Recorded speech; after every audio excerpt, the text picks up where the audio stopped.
Shalom Yasharala. Before you go into this lesson, we give all honor, all glory, and all praises be to Yahweh, Bahasham, Yahweh Shai, Bahasham, Rakakodash. We give double honor to the apostles and prophets and elders of JMS Camp, but to know as great millstone for the bring forth the 100% truth that have been currently edified under. Shalom to the elect, Tabernacle of David, and Aaron Zaria coming to this lesson. Now pursuant to part 2, 4 scriptures being mentioned that they forsook the Holy Covenant and joined themselves with the heathen, as mentioned in a particular video the day before. And the reason why we're bringing this out yet again, it's good to reiterate, it's good to always be repetitive, to keep what is sincere and true in our minds, number one, and also to remind you and to show you, as the scriptures go verbatim in the precepts, that it lines up with the exact same thing that we have been reading, to show you who are the heathens, which is why I have to bring it back. Because you still have people, even though you show them, you still have a sense to be in disbelief or unsincere, or even if so, looking to seek exact answers which goes with exact precepts. This is why I try to hit it in the head all the time. So let's go into it. This is why I have on the front page, top part, the definition of the word heathen. Alright, so let's go into the precept which I'm looking for, which is in the book of 2nd Ezra, again, to ensure that you understand that these two works hand in hand according to the definition and according to the way of how our people were. Alright, so let's go into it. 2nd Ezra chapter 2 and verses 33. Let's get straight to the point. Before you go into it, let's read the definition. Because again, heathen or Gentile or stranger is not a word that is absent to the children of Israel. And why did I say that? Because there are many of our people that became Gentiles, became heathen, or became strangers to our commonwealth, our heritage, and of the ways of the Father, according to the covenant being broken with us. Understand what I say? Now the scripture says what? In the latter times what? It shall discontinue from thine heritage. What does it mean to discontinue from thy heritage? From your commonwealth, from your birthright. Not necessarily birth lineage, but your birthright for a short while. And why is that? Because what? Of our disobedience that led us into a very harsh, bitter captivity or bondage, which we experienced for 400 years and still are in today. So many of our people remain in the state of a heathen because they know not who they are, who their forefathers were, or who their forefathers were, and who were they worshipping. It's not hard. These words, heathen, Gentile, strangers, is not only used to represent a nation outside of the children of Israel, because when you go to the definition of the word heathen, and it gives a little bit more detail coming down, it says a heathen is someone who does not follow the power of Israel or the God of Israel, and instead follows pagans or idol worship. And we have a very good example here when Ezra was talking to the children of Israel and they were disobedient. They didn't want to hear him, which we could read straight to the point. 2nd Ezra chapter 2 and verse 33. I, Ezra, received a charge of Yahweh upon Mount Horeb that I should go unto Israel, but when I came unto them, they set me at naught and despised the commandments of Yahweh. They did not want to hear it. They did not want to partake of it. They want nothing to do with it. They were willingly disobedient. This is the reason why the scriptures call us what? Sottish or stupid children. This is what angers the Heavenly Father. This pagan mindset or this heathenistic mindset that our people carry is what causes the Father to be angry against us. And we have that precept even here before we continue. In the book of Baruch, chapter 4, chapter 4 and verses 6, where it says, again, verbatim precepts. Ye were sold to the nations, not for your destruction, but because ye moved the Most High, or power, to wrath. You were delivered unto the enemies. For ye provoked him that made you by sacrificing unto devils and not unto power. It's right there, which is mentioned for what it's talking about. That's what they don't want to hear it. They set the Heavenly Father ways and him at naught. They didn't want to hear his prophets. And so what did Ezra say? Let's go back into 2nd Ezra chapter 2 and verse 33. What did Ezra says? It goes on to say, and therefore I say unto you, O ye heathen, that hear and understand, look for your shepherd, he shall give you everlasting rest, for he is nigh at hand, that he shall come in the end of the world. Direct precept. We know Yahushua is going to come and save his people, and we know who were mentioned as sheep. So who would be called shepherds? Who would be the shepherd if they are known as sheep?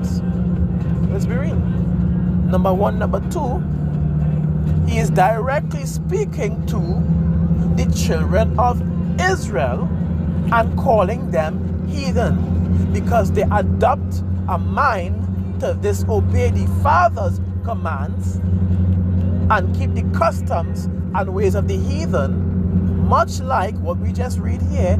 Again, let's read it again in the definition. It says a heathen is someone who does not follow the God of Israel. Isn't Yahweh Bashem Yahushai the God of Israel? Isn't many of our people disobedient unto his word? So that would make them a heathen by definition and proper understanding, even in context. It's right here. Yet, we still have people out here making claims without understanding, stating that the heathen is not mentioned in the Bible, is not actually heathen, and is this and something else. It is not. You all are lying at this point.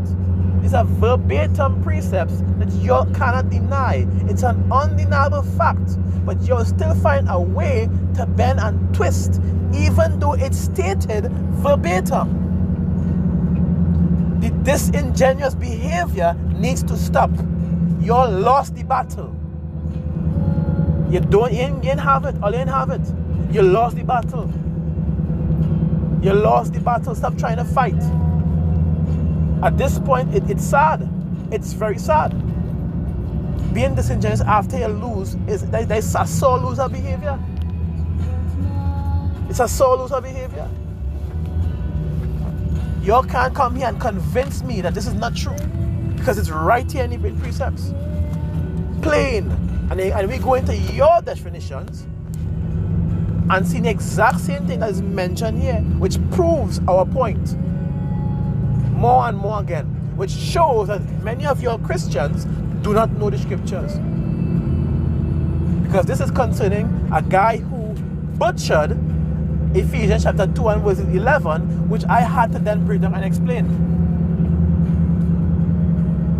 He butchered the precept, thinking he has the answer, thinking, catch you. Not knowing that the fellas also knew, and when they brought out what they had to brought out, he cut the video so it wouldn't seem as though he got butchered. It didn't seem as though he got cut, but he cut the video at a point to prevent himself from looking bad. That's a disingenuous behavior. You don't see we doing that. When we do live lessons and people come up against us and say what I have to say, we usually address them in the scriptures to show them, hey, this is actually what it says. This is actually what we're teaching them, and at the same time produce the full video. You don't see us hiding videos and cutting videos. That's a sore loser mindset and behavior. This is why we are going into this more and more. Let's go back into it again. Things that you cannot deny. Israel became heathen or became Gentile because of their disobedience against Yahweh Hashem Yahushai. It's according to the curses in Deuteronomy, and you know it. So let me get a precept in Deuteronomy again, so you can see for yourselves how many of our people had turned against the Father, the will of the Father. Deuteronomy 32, and let's jump to verses 16 to verse 18. And it says, they provoked him to jealousy with strange gods. With abominations provoked they him to anger. Which goes back to the definition, as we read, that what? A heathen is someone who does not follow the God of Israel and instead follow pagan or idol worship. They were idol worshipping right here. Let's keep going. They sacrificed unto devils and not to power, to gods whom they knew not, and to new gods that came newly up, whom your fathers feared not. Verse 18, it says, of the rock that begat thee, thou art unmindful, and hast forgotten power that formed thee. See? Plain and simple. Direct precept. I'm going to highlight this one time. Plain and simple. Undeniable. What did we do? According to the definition above, we transgress against Yahweh Shema Shai by going on to strange gods, which we know as idols or devils, and other new gods which we father knew it not and feared not. One example. Let's get another one. Let's go into the book of 2 Kings.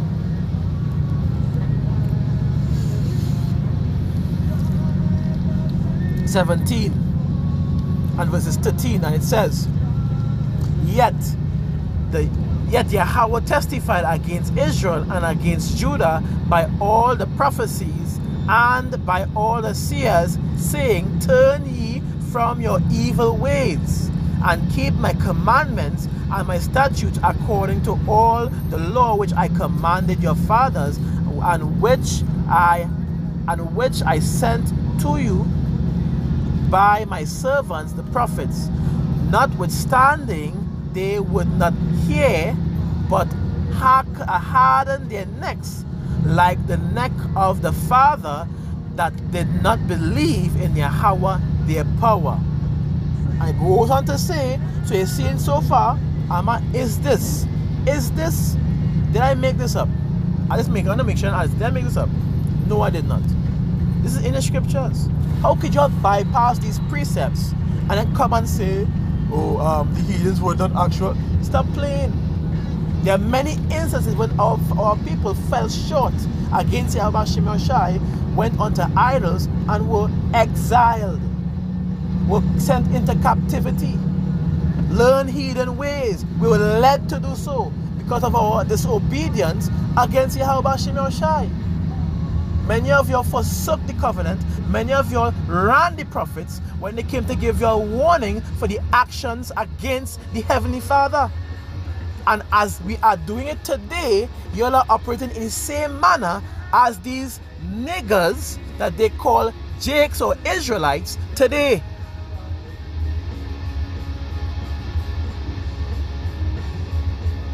Let's keep reading. And they rejected his statutes and his covenants that he made with their fathers, and his testimony which he testified against them.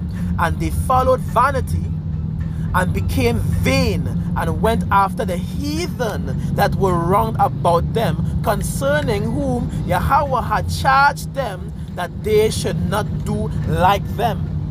Because at the end of the day, we were separated for a reason.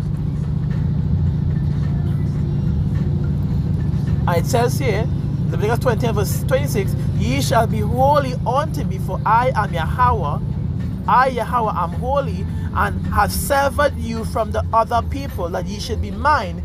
Yet you want to run into the hands of the heathen, and then when you are in torment, receiving wickedness from these very wicked ways from these heathen, you want to turn back. Many of you all deserve the judgment that you're getting today. There's no change in that. Many of your Christians have swayed the church in so much that they cannot be waking up, and that blood is on your hands. That blood that they are going to die not knowing the truth is on your hands. You can't do nothing against but for the truth. Yahweh Shem have a special place for you. They are the wicked of our people Israel too, you know. And according to the scriptures, the wicked is reserved for fucking fire. You can't even accept what is true. You'll have to be disingenuous to something as this, which is written in the book. We say come in the volume of the book. It is written of him. How could you bypass certain scriptures to only deal with the New Testament when it says the exact same thing in the Old Testament? That makes no sense.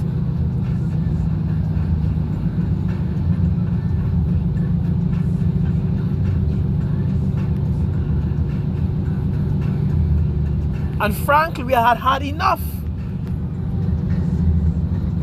At this point, anyone who says that the heathens had to be saved, or Gentiles that's supposed to be saved, are not Israelites, you're lying. At this point, and Yahweh Shem is going to remove you from this earth when your time comes. Who know the judgment of Yahweh, that they which commit such things are worthy of death? You are entertaining foolery. You are pushing false doctrines, going against the very will of the Heavenly Father, and expect that you're supposed to be in a high place, receiving gifts from the earth. Watch me, learn of the way of the heathens. Love not the earth, love not the world, near things that are of the world. If any man love the world, love of the Father is not in him. There's no love of the Father in y'all. This is what we're trying to show y'all. We cry and sign every day to ensure you get this and you're not coming up against it.